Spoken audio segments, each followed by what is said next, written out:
यहाँ पर एक यूवीटी का मशीन है। इसका प्रॉब्लम है कि इसमें एसी सप्लाई देने पर भी इसका पावर नहीं आ रहा है। तो चलिए इसको रिपेयर करते हैं। पहले इसका कंट्रोलर को निकाल लेते हैं और पीसीबी को चेक करते हैं।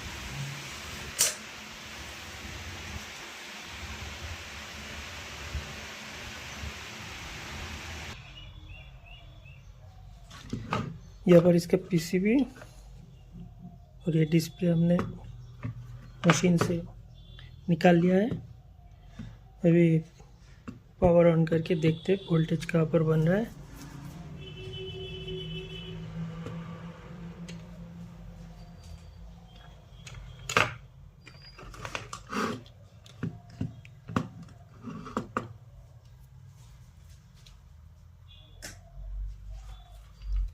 पावर ऑन कर दिया हो, मल्टीमीटर को इसी वोल्टेज में सेट कर दिया। अभी ये स्विच में तो इनपुट हो रहा है वोल्टेज का,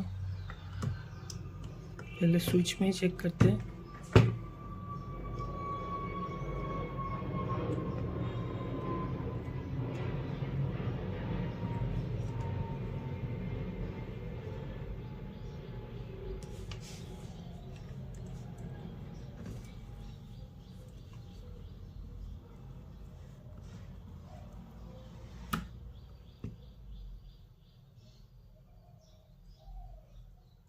स्विच पर इसका वोल्टेज बन रहा है। अभी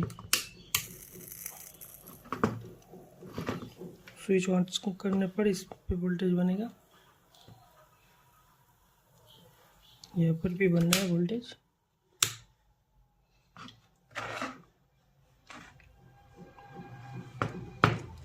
तो स्विच के यहाँ पर आ रहा है, यहाँ पर से ये फिल्टर कैपेसिटर और फिल्टर कॉइल से होके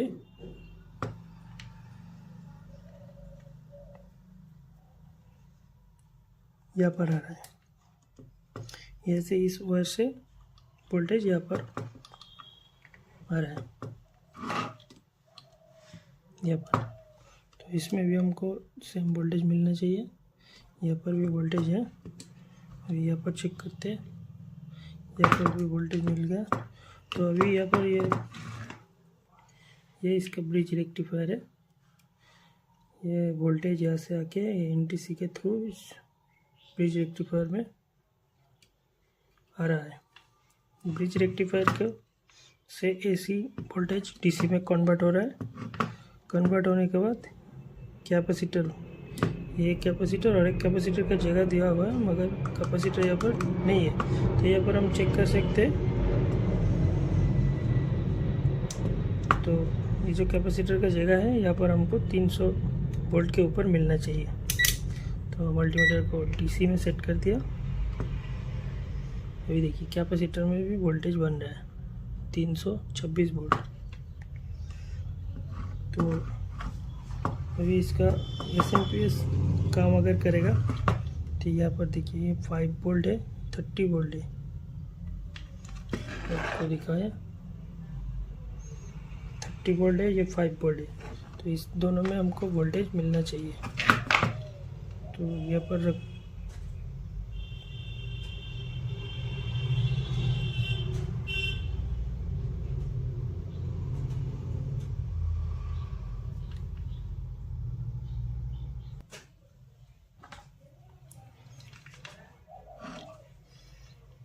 ग्राउंड में एक रखे हैं हम और 5 वोल्ट में चेक करते हैं। 5 वोल्ट में कोई वोल्टेज नहीं बन रहा है और 30 वोल्ट में भी कोई वोल्टेज नहीं बन रहा है। इसका मतलब एसी वोल्टेज इनपुट हो रहा है, एसी ब्रिज रेक्टिफायर होकर डीसी वोल्ट में बन रहा है, मगर डीसी वोल्ट से ये एसएमपीएस सर्किट काम नहीं कर रहा। एसएमपीएस सर्किट काम नहीं कर रहा है, तो इस वजह से हमारा आउटपुट में कुछ वोल्टेज नहीं बन रहा है। तो पहले पावर बंद कर देते हैं।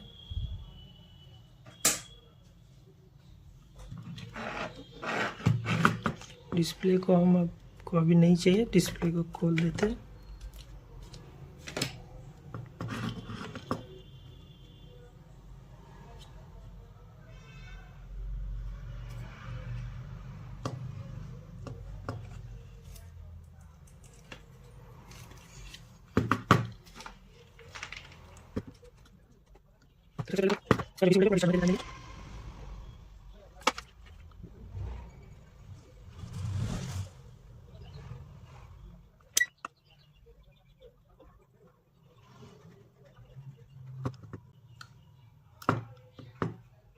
कैपेसिटर इसका डिस्चार्ज हो चुका है।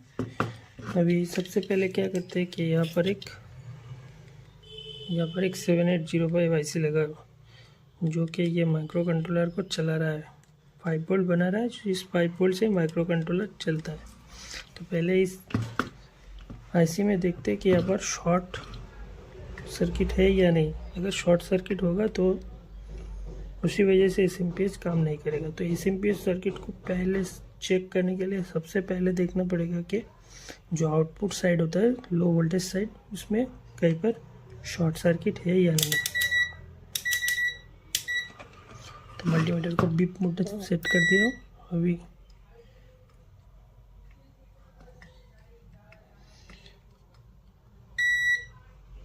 तो देखिए इसमें शॉर्ट तो नहीं है, इसका मतलब किसी बोर्ड में लो साइड पे शॉर्ट सर्किट नहीं है। माइक्रो कंट्रोलर इसका अच्छा है,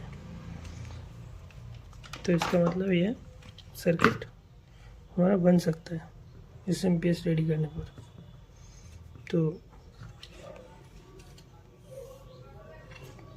PCB को इस मेटल केस से निकाल लेते हैं।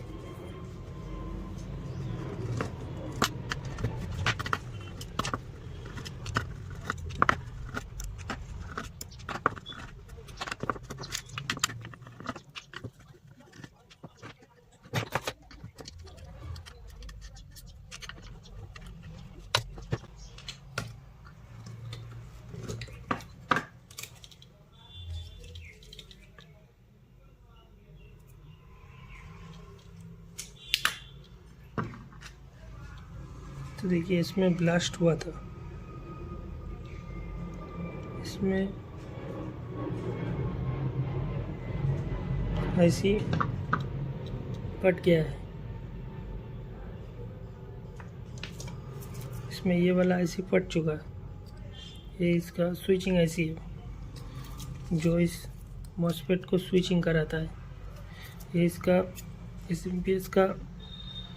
SMPS चलाने के लिए जो मॉसफेट होता है, ये वाला मॉसफेट है, और इस मॉसफेट को ये IC चलाता है। तो ये IC ब्लास्ट हो चुका है, इसका मतलब ये मॉसफेट भी हमारा ख़राब हो चुका होगा।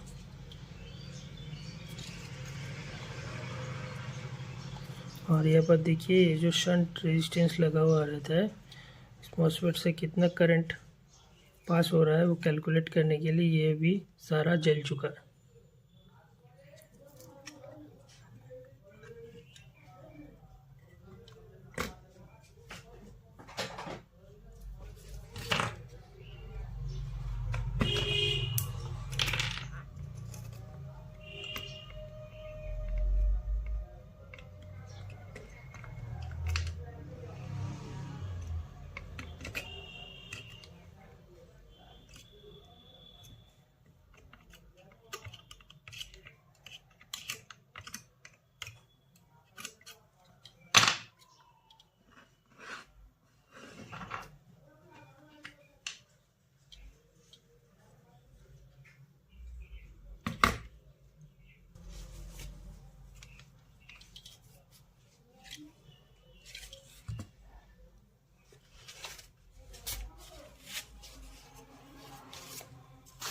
तो अभी थोड़ा सा क्लीन कर लेते हैं और जो कंपोनेंट जल चुका है उसका नंबर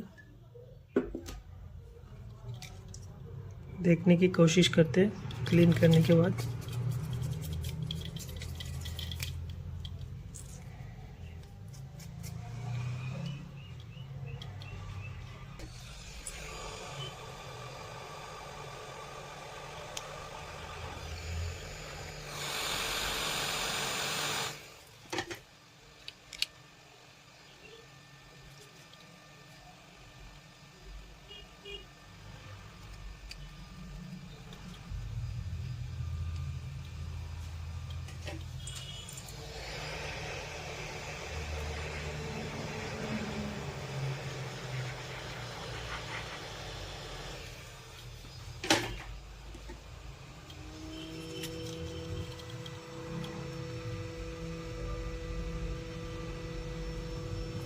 तो इस मॉसफेट का नंबर तो हमें पता लग गया, मगर जो ये आईसी है ये कुछ ऐसा टूटा है कि इसका नंबर पता ही नहीं चल रहा।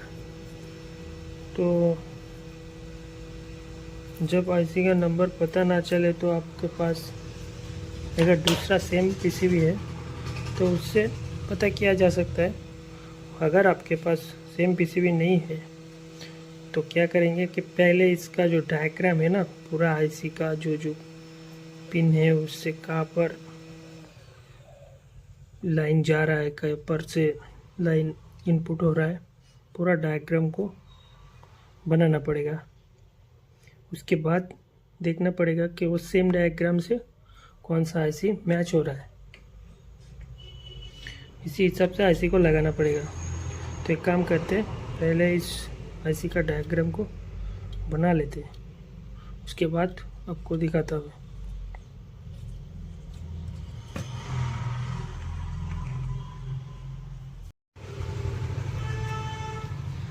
तो यहाँ पर जो पीसीबी है इसका डायग्राम हमने तैयार कर लिया है। इसका पूरा डायग्राम यहाँ पर जो एसएमपीएस का डायग्राम है ये पूरा यहाँ पर ये हमने तैयार किया है। तो डायग्राम बनाने के वक्त इसका जो जो कंपोनेंट खराब था उसको निकालना पड़ा हमको, ट्रैक चेक करने के लिए कौन सा ट्रैक कहाँ पर जा रहा है, कहाँ से आ रहा है, ये सब चेक करने के लिए कौन सा पिन में जा रहा है आईसी का। तो ये सारा कंपोनेंट जो जो कंपोनेंट खराब था ये यहाँ पर है सारा कंपोनेंट। ये पूरा आईसी है, ऑक्टोकपलर है, ये एक डायोड है इसका, ये सब खराब था, सबको निकाल दिया है। तो इसका जो डायग्राम है ये यहाँ पर एसी इनपुट हो रहा है। एसी इनपुट होने के बाद ये पिन पर एसी इनपुट हो रहा है। इसके बाद वही एसी लाइन फिल्टर होके रिले के बाद एनटीसी होके रिले में आ रहा है। रिले से एनटीसी के बाद ये जो ब्रिज डायोड है, ब्रिज डायोड में ब्रिज रेक्टिफायर में आ रहा है। इसके बाद एसी डीसी में कन्वर्ट हो रहा है। कन्वर्ट होने के बाद जो मेन फिल्टर कैपेसिटर है ये बड़ा वाला 470 यूएफ का, इसमें पहुंच रहा है 300 वोल्ट। इसके बाद क्या हो रहा है, ये जो डायोड है एक ये वाला डायोड ये यहाँ पर लगा हुआ है। ये डायोड होके ये सीधा चॉपर ट्रांसफार्मर जो है इसका, ये 1 नंबर पिन में आ रहा है, 1 नंबर पिन में आ रहा है। और ये इसका जो कॉइल का वाइंडिंग है ये 4 नंबर पिन से निकल के वोल्टेज ये सीधा ये जो मॉसफेट लगा था यहाँ पर, जो मॉसफेट के ये बीच का जो पिन होता है मॉसफेट का उसमें पहुँच रहा है। और जो इस चॉपर का जो ऑक्सिलरी वाइंडिंग है वो आईसी को चलाने के लिए जो वोल्टेज बनाता है उसका कनेक्शन है 2 नंबर पिन से चॉपर का, एक डायोड के साथ और एक 5.6 ओम्स का रेजिस्टेंस होके ये कैपेसिटर में पहुंच रहा है, ये वाला कैपेसिटर। और इसे सीधा ये जो आईसी है आईसी का 7 नंबर पिन में पहुंच रहा है।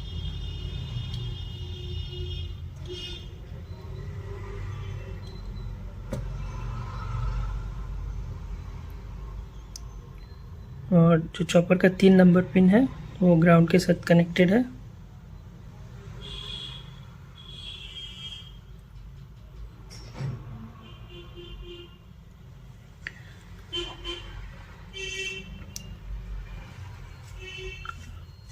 और यहाँ पर जो आईसी था, जो स्विचिंग आईसी था, उसका हम एक एक पिन करके चेक करते हैं।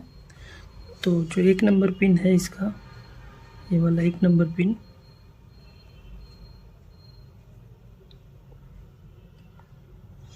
तो इसके जो 1 नंबर पिन है ये यहाँ पर एक 15 किलो ओम्स के रेजिस्टेंस के साथ जो फीडबैक का पिन है, दूसरा वाला पिन, दूसरा पिन के साथ कनेक्टेड है। और ये दो पिन के बीच में एक कैपेसिटर लगा हुआ है, ये 10 नैनोफैराड का है।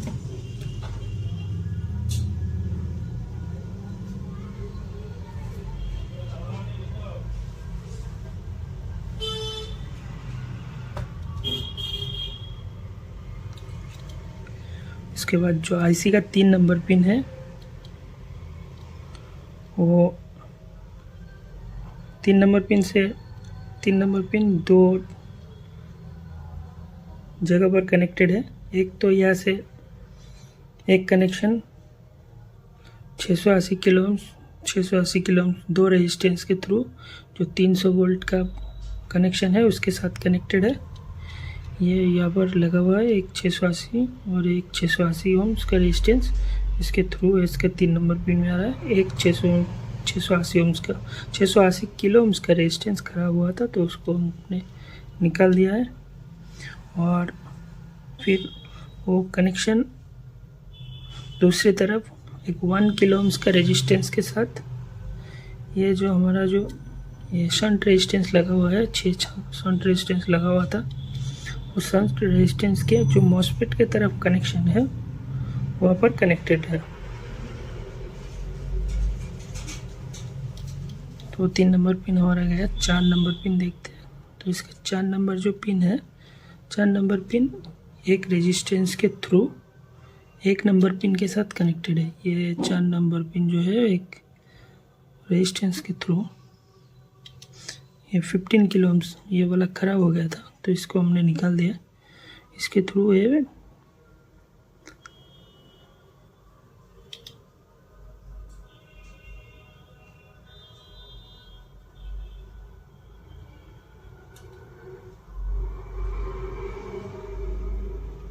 नहीं, ये वाला 15 किलो ओम्स 2 नंबर पिन के साथ कनेक्टेड है। ये 2 नंबर पिन जो है वो 15 किलो ओम्स रेजिस्टेंस के थ्रू ऑक्टोकपलर के साथ कनेक्टेड है, जो एसएमपीएस का फीडबैक का काम करता है।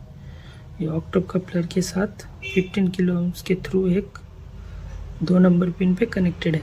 3 नंबर पिन तो आपको बता दिया। 4 नंबर पिन और एक 15 किलो ओम्स जो यहाँ पर लगा है, यहाँ पर इस रेजिस्टेंस के थ्रू ये जो 8 नंबर पिन है इसके साथ कनेक्टेड है आईसी का, ठीक है। और दूसरी तरफ एक कैपेसिटर ग्राउंड के साथ कनेक्टेड है 4 नंबर पिन से। तो 4 नंबर पिन से एक कैपेसिटर ग्राउंड के साथ कनेक्टेड है और एक रेजिस्टेंस यहाँ से सीधा 8 नंबर पिन पे कनेक्टेड है 15 किलो ओम्स का।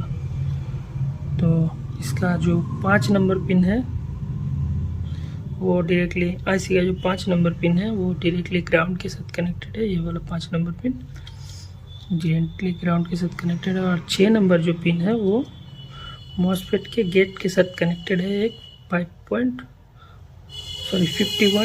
ओम्स रेजिस्टेंस के थ्रू मॉसफेट के गेट के साथ कनेक्टेड है। और यहाँ पर एक 4148 जीना डायोड रिवर्स बायस में लगा हुआ है, जो कि मॉसफेट को डिस्चार्ज करने में काम आता है। और इस मॉसफेट के गेट के साथ यहाँ पर मॉसफेट के गेट के साथ और एक 10 kilo ohms resistance directly ground के साथ कनेक्टेड है।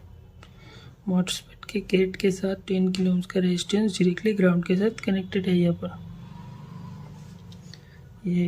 यहाँ पर देखिए, यहाँ पर था ये वाला 10 किलो ओम्स का रेजिस्टेंस भी ख़राब हो गया था। और ये जो ऑक्टोकपलर का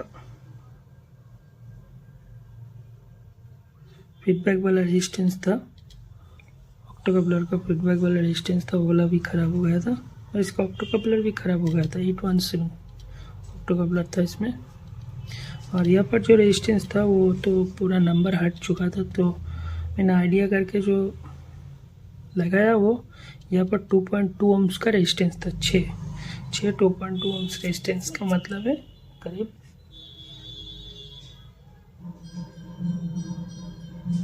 350 मिली ओम्स, टोटली 350 मिली ओम्स का रेजिस्टेंस यहाँ पर है।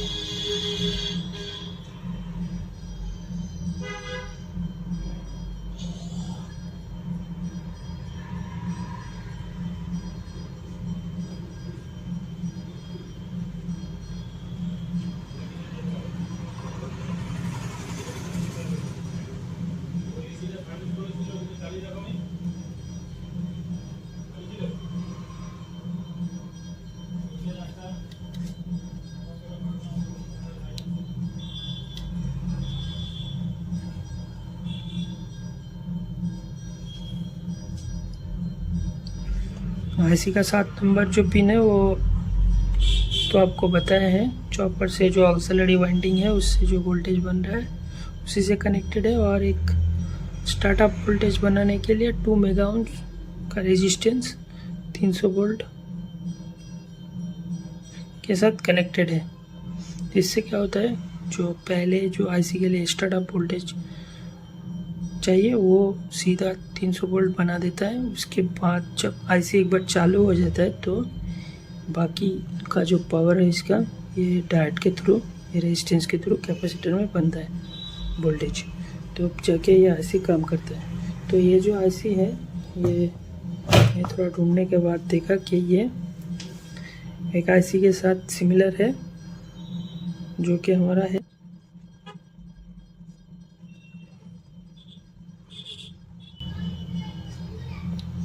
ये देखिए, ये जो आईसी है UC3842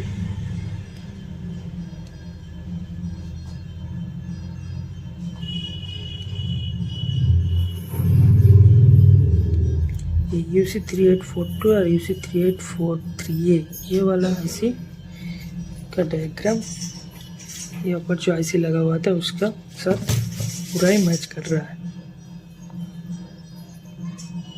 देखिए यहाँ पर देखेंगे तो इसका 1 नंबर पिन कॉम्पनसेटर है, 2 नंबर पिन फीडबैक है जो कि हमारा भी यहाँ आईसी का 2 नंबर पिन सीधा ऑक्टोकपलर के साथ कनेक्टेड है फीडबैक के लिए, और 4 नंबर पिन से एक रेजिस्टेंस कनेक्टेड है और एक कैपेसिटर है जो 8T CT है। 8T का मतलब रेजिस्टेंस, CT का मतलब कैपेसिटर। तो और ये करंट सेंसिंग के लिए है, तो ये भी हमारा शंट रेजिस्टेंस के साथ कनेक्टेड है सीधा।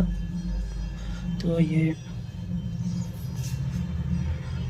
आईसी एकदम सिमिलर है इसी आईसी से।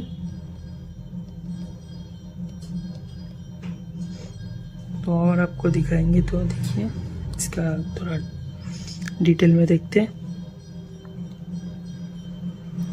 देखिए यहाँ पर इसका टेस्टिंग डायग्राम दिया हुआ है। तो जो 8 पिन पैकेज है उसमें 1 नंबर पिन कॉम्पनसेटर का है, 2 नंबर पिन फीडबैक का है,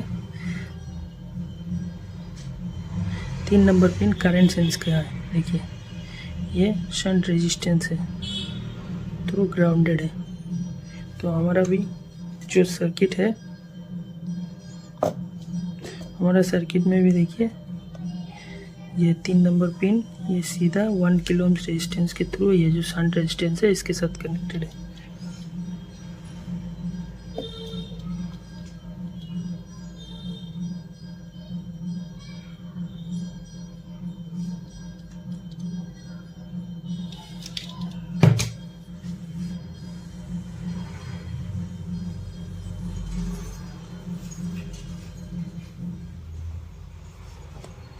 साइड बाय साइड आपको दिखाएंगे। अगर देखिए इसका जो 4 नंबर पिन है क्या है, कैपेसिटर के साथ ग्राउंड में कनेक्टेड है, और रेफरेंस जो 8 नंबर पिन है 8 नंबर पिन के साथ एक रेजिस्टेंस के थ्रू कनेक्टेड है। तो यहाँ पर हमारा भी देखिए सेम ही है, ये 4 नंबर पिन यहाँ पर सीधा एक कैपेसिटर के साथ ग्राउंड में कनेक्टेड है और एक 15 किलो ओम के साथ सीधा 8 नंबर पिन पे कनेक्टेड है। तो ये पिन एकदम सेम है। और फिर ये 7 नंबर पिन इसका VCC है, तो यहाँ पर भी हमारा 7 नंबर पिन ही VCC है। तो ये 7 नंबर पिन यहाँ पर VCC है। 8 नंबर पिन इसका रेफरेंस वोल्टेज जनरेट करता है। 8 नंबर पिन में रेफरेंस वोल्टेज जनरेट होता है। जब भी आईसी इसका स्टार्ट होगा तो ये आईसी का एक वोल्टेज होता है VCC में जब 3842 आईसी के लिए जो वोल्टेज है वो है 16 वोल्ट, और 3843 आईसी के लिए 8.5 वोल्ट ये VCC वोल्टेज है इसका। तो जब भी आप आईसी का VCC पिन में इतना वोल्टेज सप्लाई देंगे तो इसका रेफरेंस में 5 वोल्ट बनेगा, रेफरेंस पिन पर 5 वोल्ट बनेगा।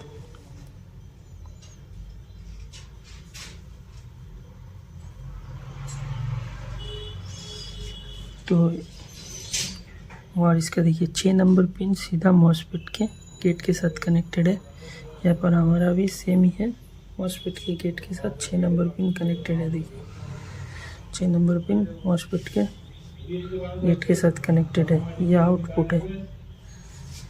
5 नंबर पिन जो है वो ग्राउंड है, 2 नंबर पिन फीडबैक है,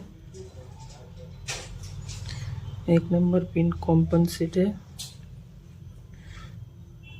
4 नंबर इसका RT/CT होता है, और 3 नंबर है इसका करंट सेंस। तो ये जो IC है UC3842 और UC3843। तो यहाँ पर हमने UC3843 ऐसे लगाएंगे। मेरे पास जो है लगा के देखेंगे कि यह काम करता है या नहीं। तो डायग्राम से तो लग रहा है कि ये काम करना चाहिए, सिमिलर ही है एकदम। और यहाँ पर जो मॉसफेट लगा था उसके जगह पर हम 15N60 का मॉसफेट लगाएंगे इसका मॉसफेट की जगह पर, तो थोड़ा ज़्यादा पावर देगा। यहाँ पर 6 एम्पियर का मॉसफेट लगा हुआ था, 6 एम्पियर 600 वोल्ट का। हम यहाँ पर 15N60 15 एम्पियर का लगाएंगे, 15 एम्पियर 600 वोल्ट का लगाएंगे। तो चलिए सर्किट पूरा बना के असेंबल करके देखते हैं सारा आईसी। तो इसको अभी साइड कर देते हैं।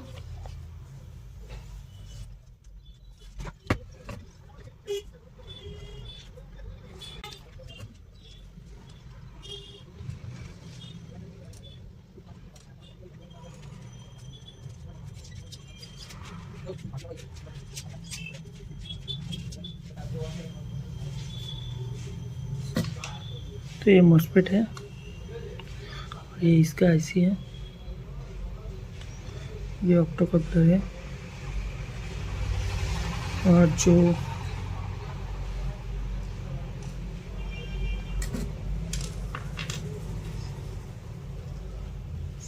ये डायोड खराब हो गया था, इसके जगह पर हम 2 डायोड लगाएंगे। ये 2 एम्पियर का है, 2 एम्पियर के लिए हम 1 एम्पियर का डायोड लगाएंगे। US1M है ये।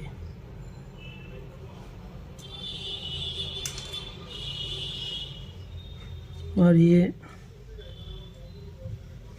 जो शंट रेजिस्टेंस है वहाँ पर 2.2 ohms का रेजिस्टेंस था शायद, तो उसके जगह पर क्या करेंगे हम 3 1 ohms का रेजिस्टेंस लगाएंगे। ठीक है, 2.2 के 6 2.2 था, तो उसके जगह पर 3 1 ohms का रेजिस्टेंस लगाएंगे। उससे हमारा काम बन जाना चाहिए।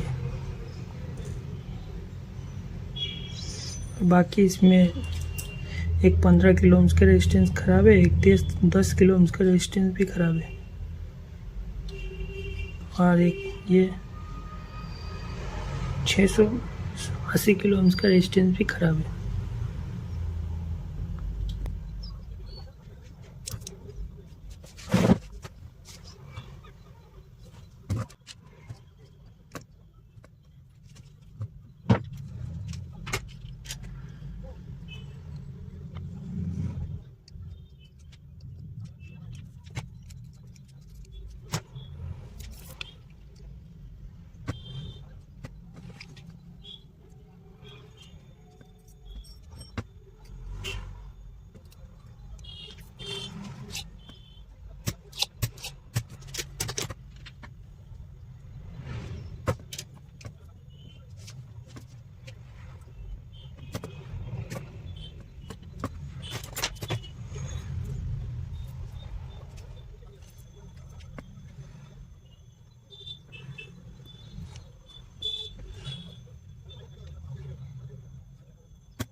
तो यहाँ पर सारा कनेक्शन कंप्लीट हो चुका है। ऐसे लग गया, जो रेजिस्टेंस नहीं था वो सारा हमने खराब था वो चेंज करके सारा लगा दिया। यहाँ पर 3 रेजिस्टेंस लगा दिया और ये 2 डायोड लगा दिया। तो एक चीज़ हम यहाँ पर एक्स्ट्रा लगाएंगे कि आईसी के VCC में जो वोल्टेज बन रहा है ना, वो वोल्टेज ज़्यादा ना हो। ज़्यादा हो जाएगा तो आईसी को डैमेज कर देगा। इसके लिए इस कैपेसिटर में एक जीना डायोड लगाएंगे। अगर आपके पास 24 वोल्ट का जीनर है तो लगा सकते। मेरे पास 24 वोल्ट नहीं था, इसलिए मैंने 2 ये 12 वोल्ट का जीनर ले लिया है। इसको इसे सीरीज में लगाएंगे।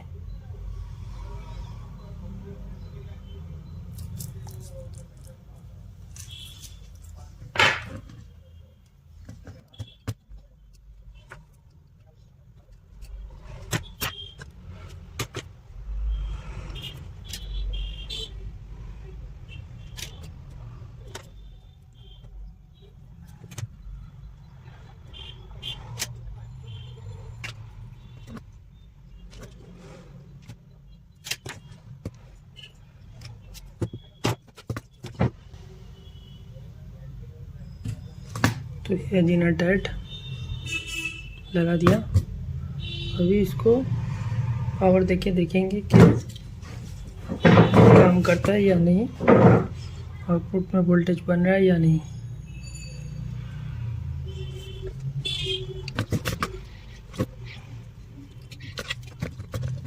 तो फाइनली पावर देने से पहले एक बार चेक कर लेते हैं कहीं पर शॉर्ट तो नहीं हो गया है। तो देखिए जीना डायोड में शॉर्ट नहीं है, बड़ा मेन कैपेसिटर में शॉर्ट नहीं है,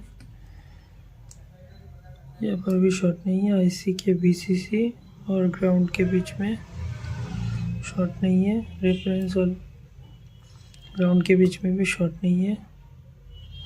ऑप्टोकपलर भी सही रीडिंग दिखा रहा है, तो शॉर्ट तो नहीं लग रहा। और मॉसफेट को भी एक बार चेक करते हैं।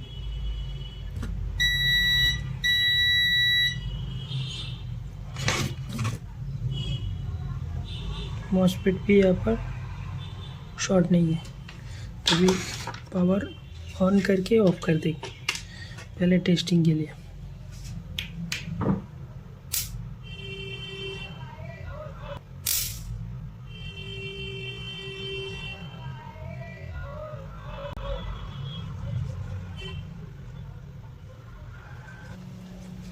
पीसीबी को जब पहली बार पावर दिया तो इसका मॉसफेट ख़राब हो गया, आईसी भी शॉर्ट हो गया।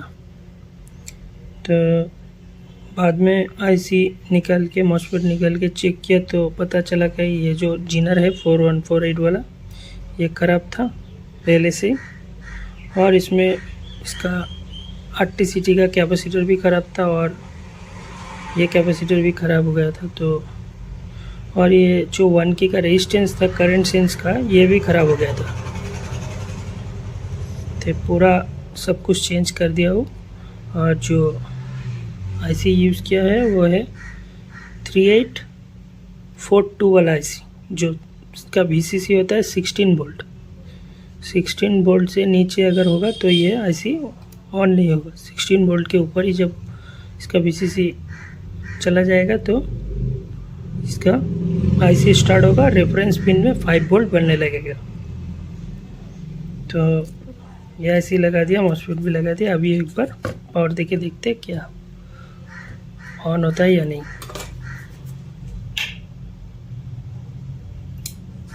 तो देखिए रिले ऑन होने का आवाज़ आ चुका है। अभी एक बार वोल्टेज मेजर करके देखते हैं।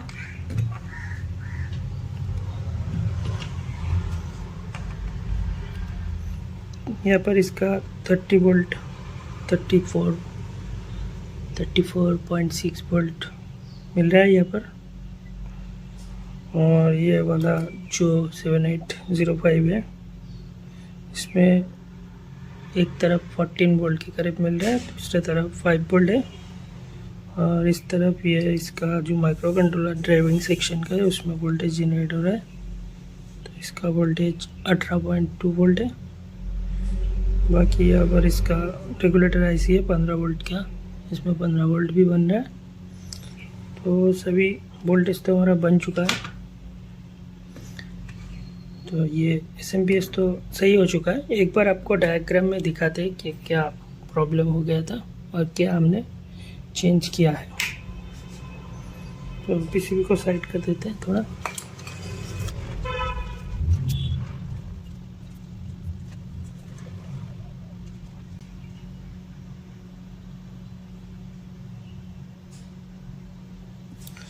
तो ये जो डायग्राम था इसका, ये जो आईसी यहाँ पर यूज़ किया हमने वो है UC3842 वाला आईसी, जिसका VCC 16 वोल्ट से स्टार्ट होता है और मैक्सिमम 34 वोल्ट तक जा सकता है, क्योंकि इसके अंदर एक 34 वोल्ट का जीनर लगा होता है VCC और ग्राउंड के अंदर।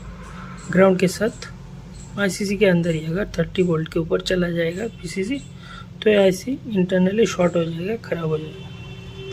तो यहाँ पर मैंने जो ये वाला कैपेसिटर बताया था आपको, 1 नंबर 2 नंबर पिन के बीच में, कंपनसेट पिन और फीडबैक पिन के बीच में जो कैपेसिटर बोला था, इसका वैल्यू थोड़ा गलत बताया। ये वाला होगा आपका, ये वाला 1 नैनोफैराड का कैपेसिटर है। और बाकी जो RT और CT है, ये वाला तो रेजिस्टेंस RT होता है जो RT CT पिन के साथ कनेक्टेड है, और ये वाला कैपेसिटर को CT बोलते हैं। तो ये जो CT कैपेसिटर था ये पीसीबी में पहले से जो लगा था वो 1 नैनोफैराड का था। तो ये 1 नैनोफैराड का कैपेसिटर और ये जो 15 किलो ओम्स का RT का वैल्यू, इसके हिसाब से अगर इस आईसी का फ्रीक्वेंसी हम कैलकुलेट करेंगे तो देखिए हमको जो फ्रीक्वेंसी मिलेगा वो है, ये इसका फ्रीक्वेंसी का चार्ट है। तो फ्रीक्वेंसी का चार्ट का अगर हिसाब से हम देखेंगे तो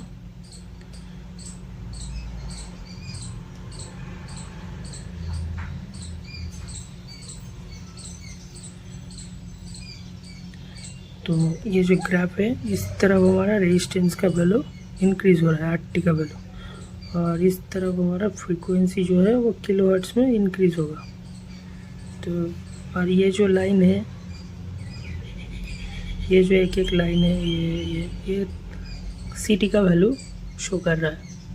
तो अगर इस हिसाब से हमारा जो रेजिस्टेंस का वैल्यू है और जो कैपेसिटर का वैल्यू है, उस हिसाब से अगर हम ड्राइंग करेंगे, मेजर करेंगे, तो देखिए ये हमारा जो रेजिस्टेंस का वैल्यू है वो RT है हमारा 15 के, और जो हमारा CT है वो है 1 NF।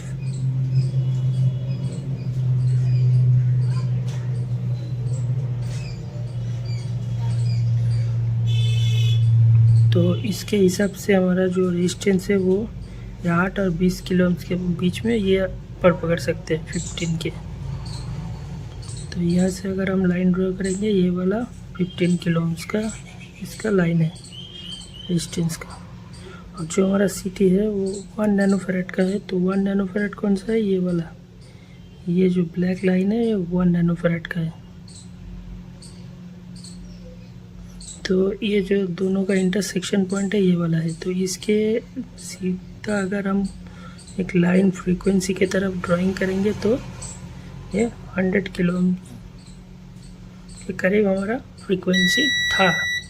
जो सर्किट पहले कंपनी का डिज़ाइन किया होता उसका फ्रीक्वेंसी 100 किलो ओम्स का था। तो हमने क्या किया, इसका फ्रीक्वेंसी को थोड़ा कम कर दिया हो। हम ये जो 15 किलो ओम्स का था ये तो ठीक है, मगर जो इसका CT था, CT को हमको चेंज करके 2 नैनोफैराड का कर दिया। तो हमने क्या किया, इसका CT का वैल्यू चेंज करके 2.2 NF कर दिया हो। तो 2.2 NF अगर पकड़ेंगे तो इसका वैल्यू करीब, ये जो 2 NF का प्लॉट है इसका बगल से ही जाएगा। तो इसके हिसाब से अगर देखेंगे तो यहाँ पर हमारा इंटरसेक्ट हो रहा है। तो जो RT का वैल्यू है वो हमने गिरा कर 10 किलो ओम्स कर दिया है। तो ये वाला RT हमारा नहीं है अभी 10 किलो ओम्स है।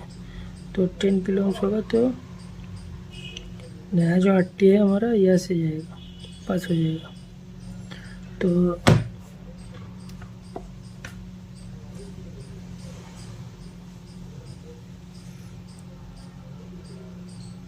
ये जो पॉइंट है ये हमारा इंटरसेक्ट हो रहा है। तो यहाँ से अगर ड्राइंग करेंगे तो ये 50, 60, 70 किलो ओम्स के करीब आएगा। 70 किलो ओम्स नहीं, 70 किलो हर्ट्ज। तो हमारा जो नया जो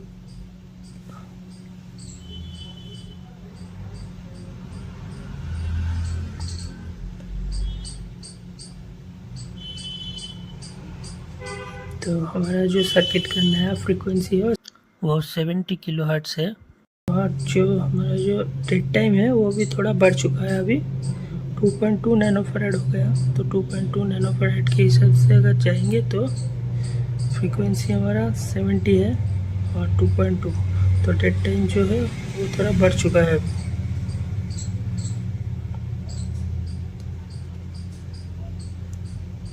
तो हमारा जो डेड टाइम है हमारा नैनोफैराड कितना है, 2.2।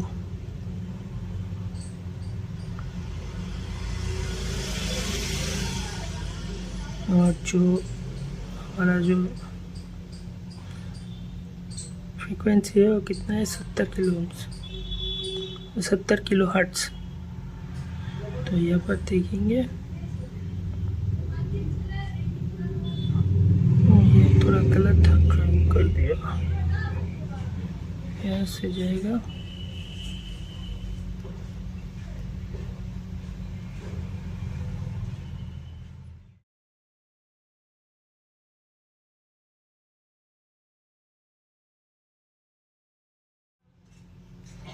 % हमारा डेड टाइम हो चुका है।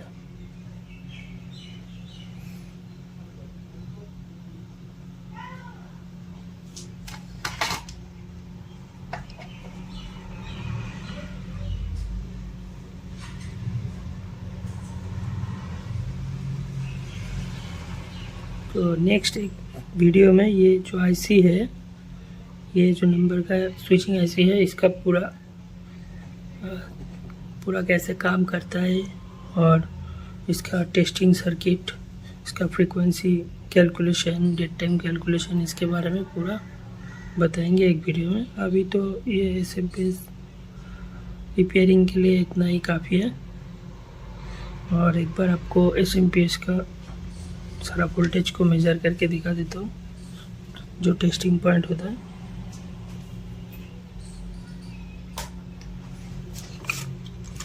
ये हमारा सर्किट है, ऑन कर देना हो अभी सर्किट को। सर्किट ऑन हो चुका है।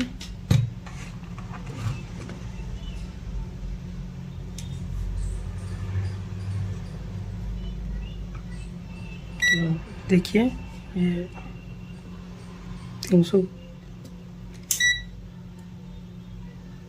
330 वोल्ट बन रहा है यहाँ पर। और ये जो हमारा VCC है IC का, VCC में 17 वोल्ट बन रहा है। और एक नंबर पिन क्या होता है, रेफरेंस। तो एक नंबर पिन पर ये जो कैपेसिटर है इसमें 5 वोल्ट बन रहा है, देखिए। तो ये IC अगर काम करेगा ठीक से तो ये रेफरेंस पिन पर 5 वोल्ट बनेगा ही बनेगा।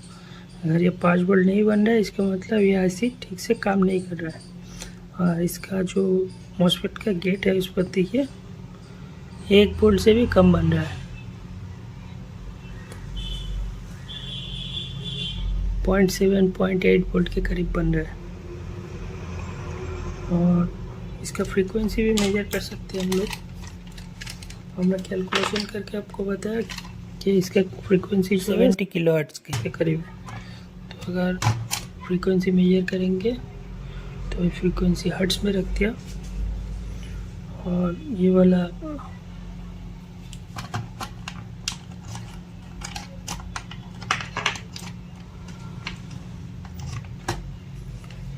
तो ये ब्लैक रख दिया यहाँ पर। और अगर इस मॉस्फेट को ड्राइव पर चेक करेंगे तो देखिए 73 किलोहर्ट्ज़ फ्रीक्वेंसी है हमारा। तो हमने कैलकुलेशन करके करीब इतना ही बताया था।